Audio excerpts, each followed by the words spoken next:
Now, Sudan is again in a state of crisis. A war that had never ended is marking a new turning point. This morning, the army bombarded parts of the capital to force the paramilitary out.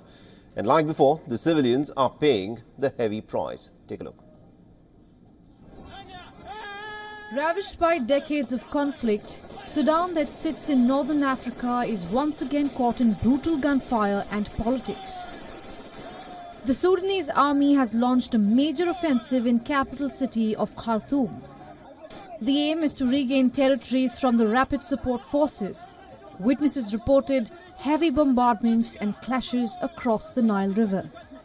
The rapid support forces have continued to act as outlaws, and their war of aggression has continued against my country, including the property of our people. This was a regional war imposed upon my country. It is not a civil war. Sudan has a complicated power structure. For the longest time, the Sudanese army worked hand in hand with the RSF. They fought rebellions inside the country and wars outside. In a 2020 coup jointly executed by the military and the RSF, the army chief, Lieutenant General Abdel Fattah al-Burhan, made himself the de facto leader. 4 months later, a joint military-civilian council was agreed upon. It was meant to govern Sudan for the next 3 years till elections were held. That is when things started to unravel. The army demanded the RSF be integrated into the regular army forces. That exposed a slew of differences. There is a power struggle between Army Chief Lieutenant General Abdel Fattah al-Burhan and RSF's General Mohammed Hamdan Dagalo. Both claim to be commander-in-chief. Fighting broke out in the capital last year between the two forces and hasn't ended ever since.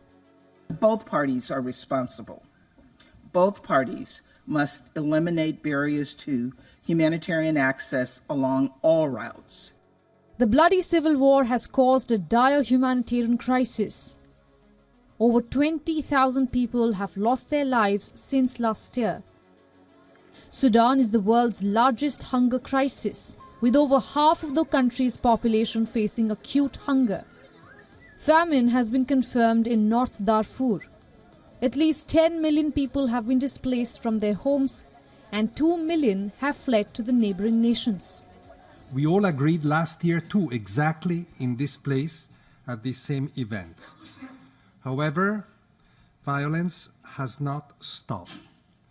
I can frankly hardly think of any other conflict where our by now chronic inability to bring about peace is so much in evidence. What this new offensive will bring for the people remains to be seen.